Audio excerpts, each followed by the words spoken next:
Never go on an airplane if you have a bad feeling about it, because I just had a flight, but for some reason, I was really anxious to get on the plane, and I never am, so that's weird. But I got on anyway because I had to get back home, and the seats were first come, first serve, so I ended up getting stuck in a middle seat between two people. And at first, I thought the people sitting on both sides of me were strangers, but then they started talking to each other, and I realized that they were a couple. Well, Tyler, if they were a couple, why wouldn't they sit next to each other? That's what I was wondering too, so I asked them, I was like, hey, do you guys want to sit next to each other? And they both said no in a pretty nasty tone. So I was like, damn, I get it. Y'all really don't like middle seats. But then I started to understand why they didn't want to sit next to each other as the flight went on. Because the whole time we were in the air, they were just arguing, but I was stuck in the middle of it. I was like a ping pong ball getting bounced in between them, and they were like, I don't like you. No, I don't like you. You never show affection. You're way too needy. All of what they're saying is just going straight into my ears. It was my worst nightmare because it was a 4-hour flight, so I just wanted to sleep, but I couldn't because they were yelling in my ear. But then like halfway through the flight, I was like, are you sure you guys don't want to just sit next to each other? And at the same time, they both go, no! And I'm pretty sure by the end of the flight, they broke up. That's kind of what it sounded like. But yeah,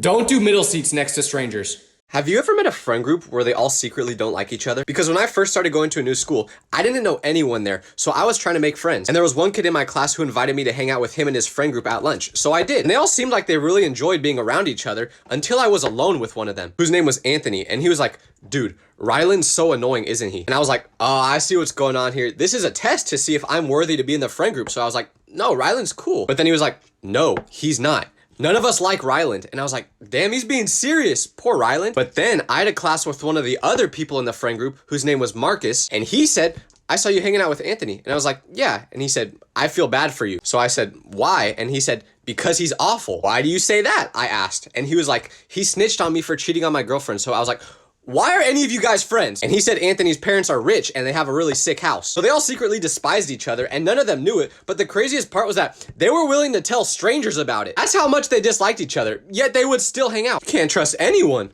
Nobody talks about how scary it is to be friends with someone who doesn't have an inside voice, because I have a friend like this. And one time we were at a restaurant and a person with crazy hair walks in and sits at a table right next to us. So what does my friend do? He turns to me and he goes, look at that person's hair. They're wearing a wig. Immediately, I'm just thinking, okay, yeah, that was it. We're gonna have to put you down. Because normal people just don't act like that. But anyways, the person with the wig looks at us as if she can't believe what just came out of my friend's mouth.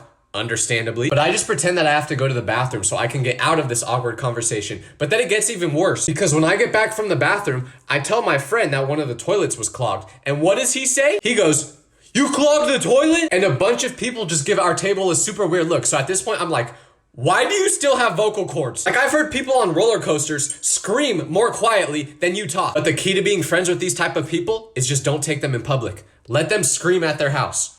You may have done something embarrassing today, but it wasn't as embarrassing as what I did. I was talking to a mom that has a special needs son, but she didn't say what type of disability he has. And because I'm on TikTok way too much, I accidentally said, oh, is your son acoustic? Instead of saying autistic. She was like, are you asking if he likes guitars? And I didn't even realize I said it wrong. So I said, what does his disability have to do with guitars? And she said, you asked if he's acoustic. My face instantly turned red. That was the last sign. I need to throw my phone off a cliff. Do not take my comment section's advice on how to flirt with a girl. Because on another video, I asked the comments to give me advice on how to flirt, and one person said, make a private story with just the girl on it. So I did, and I was excited because I posted a story and I saw that she viewed it. But you know what happened next? She removed herself from it. I didn't even know you could do that. You guys are just trying to embarrass me. I trusted you. Why would you give me this advice? Why do lawyers keep getting these dangerous criminals out of jail? Like, I just saw a video where a guy threw Molotovs into a liquor store while laughing, and the lawyer was flexing how he got his sentence from 12 years to 10 months of probation. Dog, that is not a flex. Some people are supposed to go to prison. And I understand that this is your job, but go free someone that went to jail for littering or something.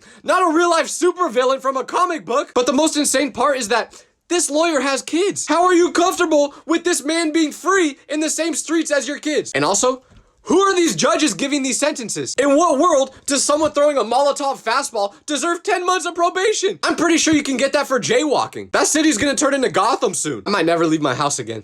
I'm never bringing my friend around a deaf person again, because last time I did, It went horrible. So I've been learning sign language recently, and the other day I was at dinner with my friend and I saw a stranger speaking in sign language, so I was like, oh, let me go try to have a conversation with them because I always like to practice. And I quickly realized that this person was fully deaf. He couldn't hear anything, so we were signing to each other. But then my friend walks over next to me and says, oh, who's this? And he says that to the deaf guy, and I'm like, oh, he can't hear you, he's deaf. So surely after I told my friend this, he would just wave to him or something like that, right? Wrong. Instead, my friend just spoke louder and he was like, oh, he's deaf? Okay, cool.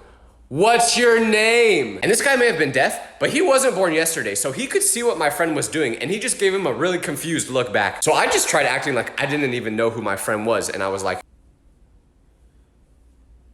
I can't bring my friends anywhere, man. To everyone who keeps commenting for me to oil up, my family follows me on here, but they don't understand social media at all. So what do you think their reaction is when they go in my comment section and see 500 comments saying, oil up, oil up, oil up? The past 3 nights at dinner, I've had to explain to them what that means. So please stop commenting it. I can't do this anymore. Having a brutally honest friend can either be the best experience ever or the worst experience ever. Because I have a friend like this, and one time he went to Europe, so we didn't see each other for a couple of months. And right when he got back, his mom and I picked him up from the airport, and the first thing that comes out of his mouth is, you gained some weight. Dog, you could have just said hello or something. But that's not even the most out-of-pocket thing he's done, because there was another time where I was telling him how I was feeling really sad lately. And in the middle of me confessing this to him, he goes, has anyone ever told you that you have really big pores? No, actually. No one has ever said that to me. Probably because that's not something you say out loud. It's like he can't stop himself from saying every single thought that comes into his mind. But this type of friend is important because he motivates me to be my best self, because if I'm not,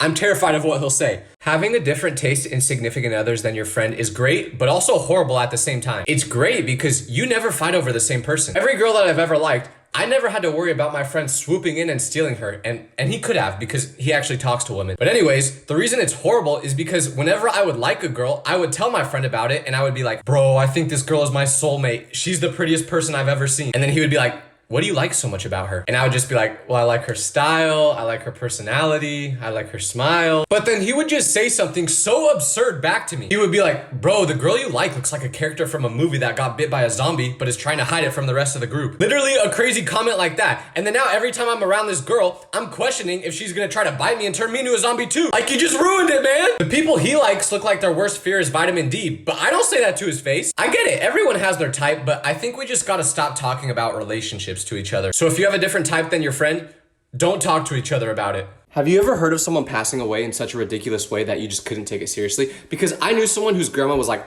old. Like if you blew on her, she would probably be finished. So everyone in her life made sure to never make sudden movements around her because they didn't know if that would end her. Well, sadly, it did. Because this poor lady walked into a Bass Pro Shops for the first time, and if you don't know what Bass Pro Shops looks like, there's a bunch of taxidermied animals all over the place. But she did not know that, so when she walked in, she saw a taxidermied lion that looked like it was about to attack her like this.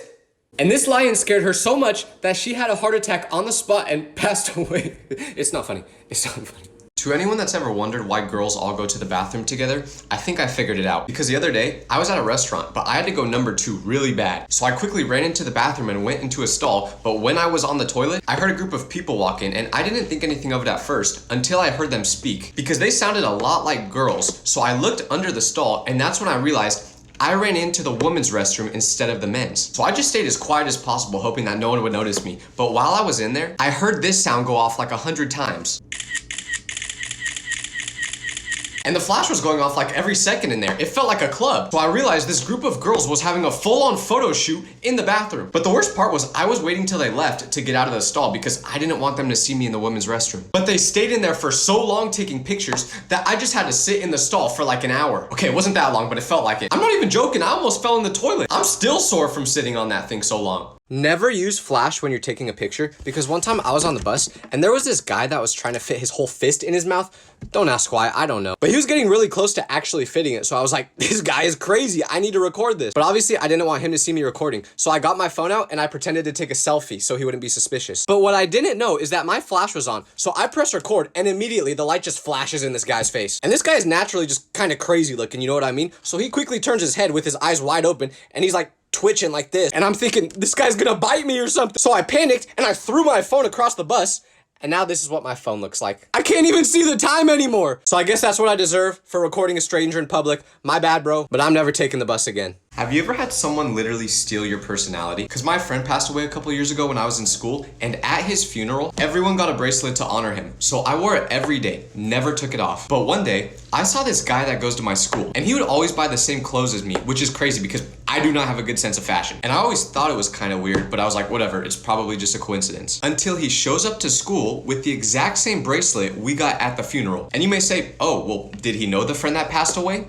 No! This man has never talked to him in his life, and he definitely was not at the funeral, yet somehow he got the bracelet. So I don't know where he possibly could have got it, but I know he had to do some research to find it. So from that point on, I tried to avoid him because I didn't know what he was gonna steal next. And this is the reason why I became a D1 gatekeeper. Have you ever met someone that thinks everybody has a crush on them? Because one day at school, we just got back from lunch, and the girl I sat next to, who was normally pretty mean, asked one of our classmates if we had any homework due, and he said no. But after saying that, he said, wait, let me help you. And he started running his hands through her hair. And the girl responded by being like, oh my gosh, dude, no, I do not like you like that. And then he said, wait, I'm just trying to help you. So then she said, don't you get it? I don't like you. But then she turns the other way so I can see her face now. And I realized why he was touching her hair. He was touching it because she had peanut butter in it from lunch. And she didn't know. But since she was really rude to the guy, after she turned around, he didn't even tell her about it. And I was just scared to talk to her in general, so I wasn't gonna do it. So she literally didn't notice the peanut butter in her hair for like the first 30 minutes of class until she started running her hands through it. When she felt it and she let out a scream and then got angry at the guy for not telling her about it. This is why I always assume that no one likes me, so I can't embarrass myself like her.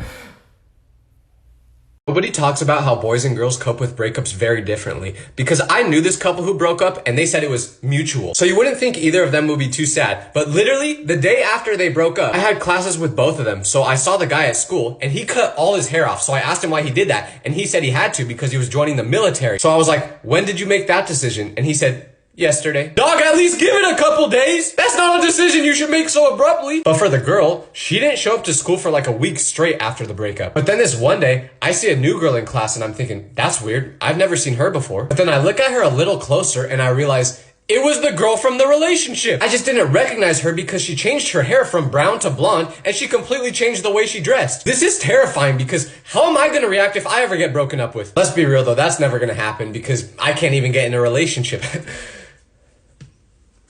Have you ever met someone that's love language is literally just being mean? Like the meaner they are, the more they love you. And I didn't know these people existed until I liked this girl one time, but I thought she really didn't like me because every time I would talk to her, she would just be really mean. Like one time I told her that I liked her outfit, and instead of saying thank you, she literally just said that I'm stupid. So at that point I was like, okay, I get the message. I'll stop bothering you. But then when I did that, she got more angry and she was like, why are you avoiding me? I don't know. Maybe it's because you scare me and you seem like you really don't like me. But she just said that was how she shows affection. So on one hand, I was happy. But on the other hand, I was like, I don't know how much more of your affection I can take, dog. But the scariest part about being friends with these people is that when they're actually angry, you can't tell because that's how they always are. It's almost flattering when they're mean to you though, because it's like, come on, you know you like me. But if you actually say that to them, they might hurt you. They are the most rewarding people to be friends with though, hands down. Old people really need to stop trying to relate to Gen Z so hard. Because I was just at school and in one of my classes, I sit right next to my friend. So we talk a lot, but we must have been talking a little too much today because during our conversation, the teacher stops the lesson and then he goes, Tyler, Aaron, stop yapping so much. I'm trying to teach. And I kind of had to think about what he just said to actually understand it because I have never heard the word yapping come out of a 65-year-old man's mouth before. But it gets more funny because later during that class, someone was eating a donut and the teacher saw it and he goes, are you glazing that donut? And the kid says, what? Then the teacher was like, never mind. So I'm pretty sure he tried learning the word glazing too, but I don't think he understands that one yet. So my theory is that this man has a grandkid or something that's teaching him all these words and he's trying to use them to sound cool. There's no other explanation. Nobody talks about how frustrating it is to have a friend that's naturally good at everything. Because I've been going to the gym consistently for a couple years now, and tell me why the other day, my friend is like, hey, I think I want to start working out. Can I go with you? So I'm like, yeah, of course, man. And we go to the gym, and keep in mind, he's never been in a gym before. So I'm like, okay, we'll start you out with some pretty light weight since you've never done this before. But then he's like, well, I just want to try whatever weight you do. And I'm like, well, if you say so, but I've been doing this for years, so I don't think you'll be able to do the way I do. So I do my set, and I'm struggling really hard to get the weight up. But then when it's his turn to go, he just starts pushing the weight up like it's no problem. It literally looked like he had zero gravity turned on. This man has never been in a gym before, and he just lifted that without even trying. But the part that broke my heart was after he did it, he said, was that our warm-up? When he said that, I genuinely thought about never going to the gym again. Like that took me 4 years to get where he started at. But hey, it's about the journey, right? Right?